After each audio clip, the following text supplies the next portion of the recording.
What's good? It's your boy Fanon. And as you know, man, this is a video I was waiting to do. This is a video I was waiting to do. The ratings are in on Deontay Wilder versus Luis Ortiz. So let's see how this nobody that nobody knows in the United States did on Showtime in his fight against Luis King Kong Ortiz.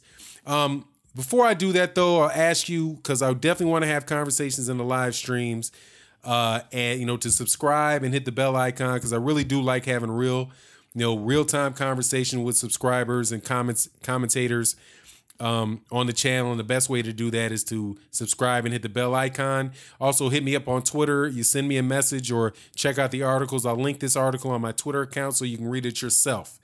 So, with that said, let's get it going, man. Let's get it going. The short of it is that Deontay Wilder got a whole lot of people eating crow, man. Whole lot of crow to go around. Whole lot of crow to go around.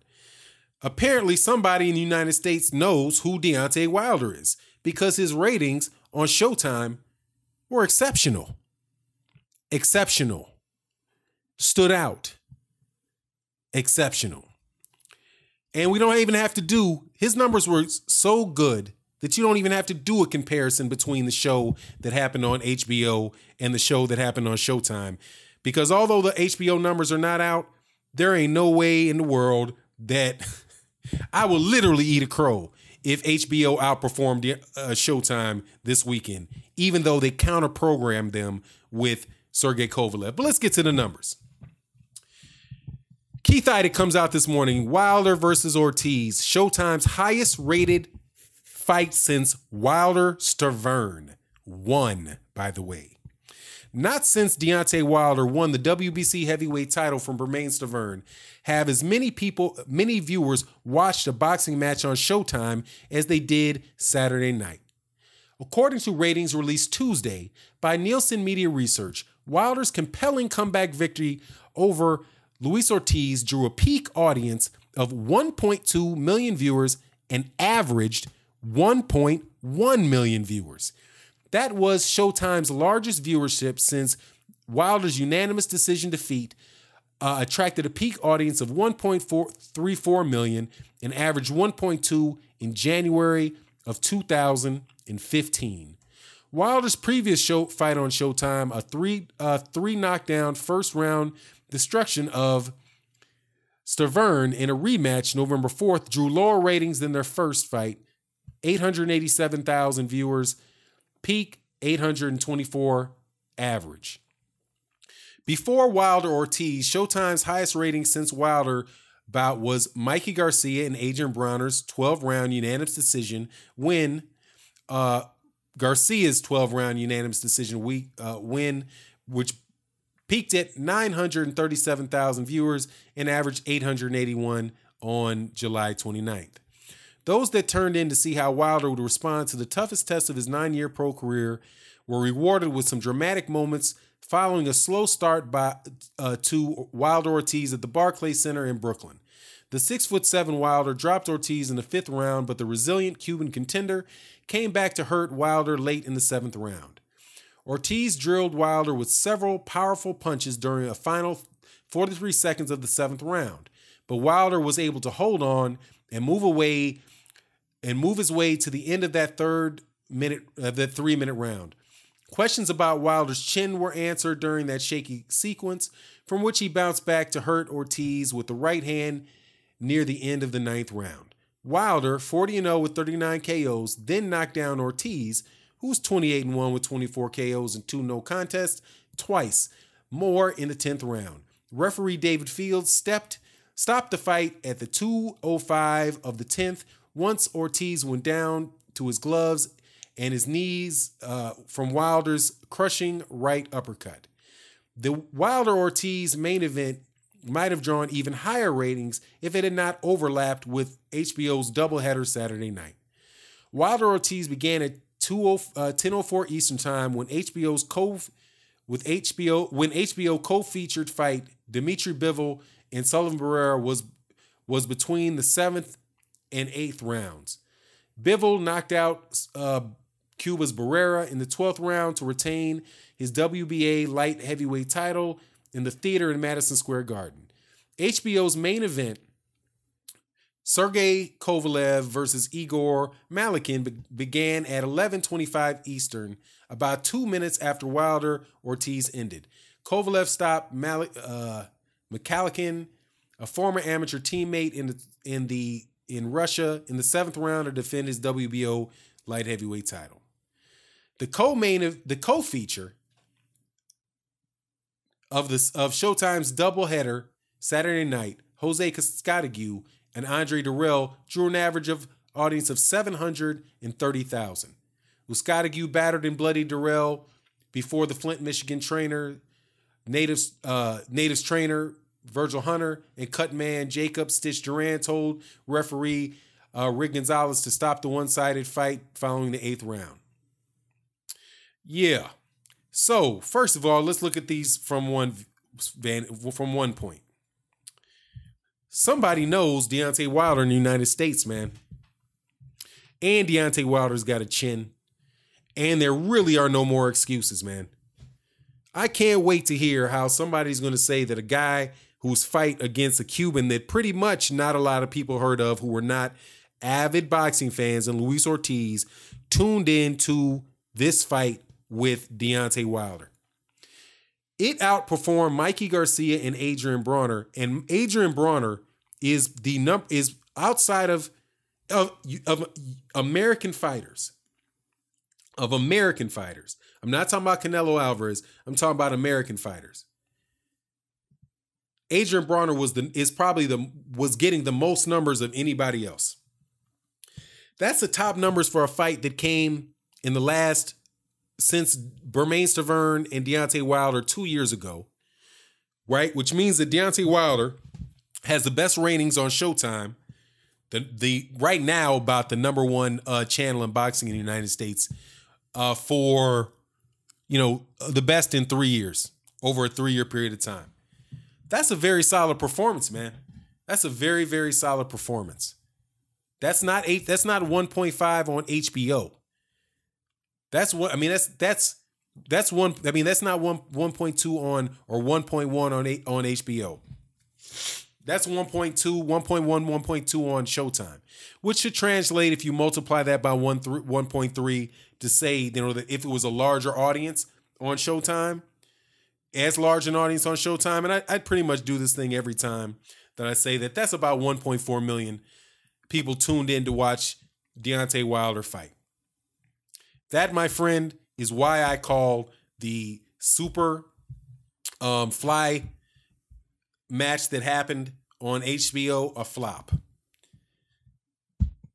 Real boxing fans in the United States know who Deontay Wilder is. They tuned in and they supported him. Everything that I've heard about the Barclays Center from people that were in the Barclays Center said it was packed and said it was electric. Deontay Wilder is, right now, the number one heavyweight, the number one American fighter. The number one American fighter is Deontay Wilder.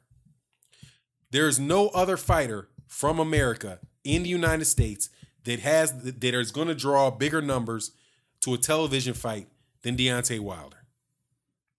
So let's get rid of the excuses that nobody knows Deontay Wilder. Let's get rid of the excuse that Deontay Wilder hasn't fought anybody. Both of those are now done. Deontay Wilder fought Luis Ortiz, who is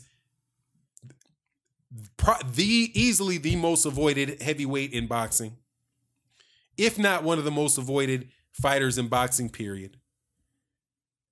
He was an undefeated knockout punching southpaw, counter punching southpaw, who was giving Deontay Wilder a very, very stern, very, very good test. In a lot of people's opinion, Deontay Wilder was losing the fight. I don't care about the scorecards because who cares? Deontay Wilder overcame getting hurt. He proved he had a chin. He came back and he won. And he did it in front of a crowd that embraced him in New York City, the number one city in the United States of America, as far as size, as far as money, pretty much any way that you measure it, the number one city in the United States of America is New York City. Why Vegas might be the mecca of boxing as far as how much somebody gets paid for boxing in Vegas because of the high rollers that run in there for gambling and the things associated with that. That's New York City, man. And like you say, you make it in New York, if you can make it there, you can make it anywhere. Also had a real good conversation with Dr. Blick. Shout out for Dr. Blick from the UK, who also confirmed that, in his opinion, I guess it's not necessarily confirmation, but in his opinion, there's a lot of people in the United States of America that know, in the UK, who know who Deontay Wilder is. And then why people in the UK probably would be looking more for an Anthony Joshua versus Tyson Fury fight, because that is a domestic fight in the UK, that people understand that Deontay Wilder is there and that Deontay Wilder is a serious competitor, a serious threat to Anthony Joshua. And honestly, at this point in time, man, we're going to find out the answer to the question this weekend about whether or not Anthony Joshua is a serious threat in the ring to Deontay Wilder.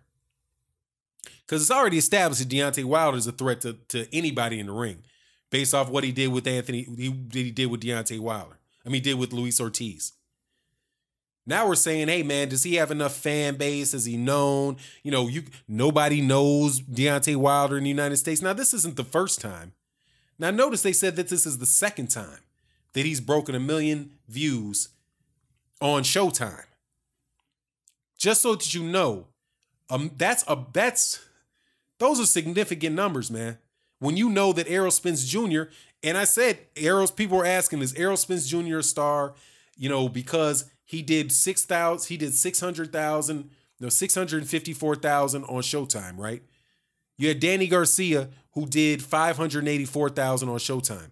Nobody's making an argument that people don't know who Errol Spence Jr. is. Nobody's going to say that they don't know who Danny Garcia is. Danny Garcia is a big draw in New York City. Errol Spence Jr. is one of the most popular young fighters coming up in boxing. And Deontay Wilder just doubled Errol Spence's numbers. Doubled them. Almost doubled them. Just short of doubled them. Deontay Wilder is the number one American fighter. Not as far as popularity goes, as far as what he's done in the ring. This dude has a WBC champion with 7 title defenses, 40-0 with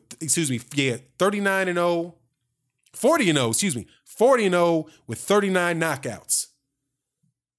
This is the man in American boxing. It's time to just let it sit. It is what it is. And if he has the ability to, and this is, I'm telling you, man, wake up, Keith Thurman. Wake up, Keith Thurman. Because it ain't guaranteed that the next Floyd Mayweather coming out of the United States is going to be a welterweight. It could be that the next king of boxing in the United States is going to wind up being a heavyweight. And that heavyweight might be the dude that you're looking at on the screen. Because he's not only has the accomplishments, he's having the numbers that are backing up that he is a legitimate dude. And unlike some other people, he has an opponent in front of him, an opportunity to get an opponent that, if he was able to beat, could elevate him to that Floyd Mayweather type of status. And that's a fight against Anthony Joshua. So while I'm making this video isn't just about the UK, the kind of avid UK fans that talk that talk like people in America don't know whether or not people know about their own country. Making videos about, about how he can't sell out some measly little Barclays Center. How he ain't got no chin because Dillian White said he got him knocked out got knocked out in a sparring session, supposedly, allegedly. If it did happen, who caredly? Who gives a damnedly? We know for sure this. 1.1, because I like to do the average. And notice something else. It's the average was 1.1. The peak was 1.2. The undercard was 700,000. So when you have 700,000 watching the first and it goes up to the peak's 1.2, you know the average is pulled down heavily because of the undercard only doing 700,000. So you see that little gap, that 1.1 to 1.2 something to 1.1 from the average to the peak. That's a lot different than what happened over there on Showtime last week, HBO the last week, where you had a peak of 700 and an average, a peak of 600 or something, and an average of 500, like a 30% drop. That means the audience was engaged. And on top of it, now you know this. He got 1.2, he had 1.2 million, 1.1, 1.2 million people watching him fight and watched him perform. Watched an epic battle. Didn't just walk in there and see a show, somebody, they watched a super exciting, mega exciting boxing event. They saw everything that they needed to see in the sport of boxing. They got what they wanted as far as the technical guy that liked technical boxing got what they wanted in seeing Victor Ortiz. Luis Ortiz. If I said Victor Ortiz during this whole thing, please forgive me. Luis Ortiz giving trouble to Deontay Wilder. We saw a knockout in the first round. We saw the other guy come back and almost get a knockout in the 7th round. You saw the champion, looking like he might be down on the cards, looking like he might, it might be his day to lose, and everything could be going out of the window, to a dramatic, big-time knockout. And now, and I'm happy to say, because I do these videos, people that are familiar with the channel know I do these videos about wrapping up what happens in a fight by going over the numbers at the end. Now you have the highest viewership on a Showtime fight since 2015, I do believe. And the only other, and that one was with Deontay Wilder as well. Now, should he have taken, let me ask you a question. Should he have taken that should he have taken that offer by Eddie Hearn? After all said and done. See, all money ain't good money. All money ain't good money. He could have went over to the UK and fought Dillian White if that offer was real for twice the money. Then he got fighting Victor Ortiz. But he would not have improved his status nearly as he has by doing what he did. By staying in the United States, number one, to fight Victor Ortiz, he electrified his home base, his home crowd, his fan base. He gave his fan base a reason to be fans. In their face, live, in person, in New York City, delivered an exceptional, epic, in my time watching heavyweights, I mean, probably one of the best heavyweight fights in the United States, this century, since 2000. What was Lennox Lewis and Mike Tyson, like 2003, something like that? This is probably, yeah. I mean, I can't believe it's easily up there with Klitschko, Vitaly Klitschko and Lennox Lewis. It's just an exceptional job that this young man does. So on a bunch of different levels, congratulations to Deontay Wilder. Way to take that chance that you didn't have to take. And I'm happy that he got the reward. I know Showtime is going to be excited about this because that's a great showing. That's a great showing. The best in 2 years. Only beaten by himself. That means it's not some fluke. This is 2 times in a row. So let's get it on, man. Let's get it on. We know we have an American heavyweight who is a legitimate, known commodity inside the ring and outside the ring. If 1.1 to 1.2 million views on Showtime, which is translated to basically 1.5 million on Showtime, on HBO, isn't enough for you to admit that this dude is well known. And it would be good if you guys could put your videos out, and apologize and apologize for the fact that you know dang well y'all was making some nonsense up about this, looking for all kind of crap to tear this dude down. And just like you might have been waiting for this dude to lose, just like you might have been waiting for him to lose Saturday night, you probably waiting to see that the ticket sales, that it didn't get sold out. My understanding that it was packed in there. And number two, you probably waiting to see if it was flopped. It didn't flop. It excelled. It was better than what most people, I assume, would have thought. It's better than I thought it would have been. Or, I was suspecting it could be around there. But it's what's up, man. That's what's up. I'm proud. A good job, Deontay Wilder. Congratulations, Showtime. HBO, man. And then let's not even talk about the fact that HBO had to hate and counter-program it. So whatever little bit of people watched Bivol and those guys fight in that empty arena across town, dog, you could have just dumped that into Deontay Wilder's credit bin as well. And shout out to Luis Ortiz for being part of that card, man. Great success. And let's get Joshua on, man. No more time for delaying. I'm out. Peace.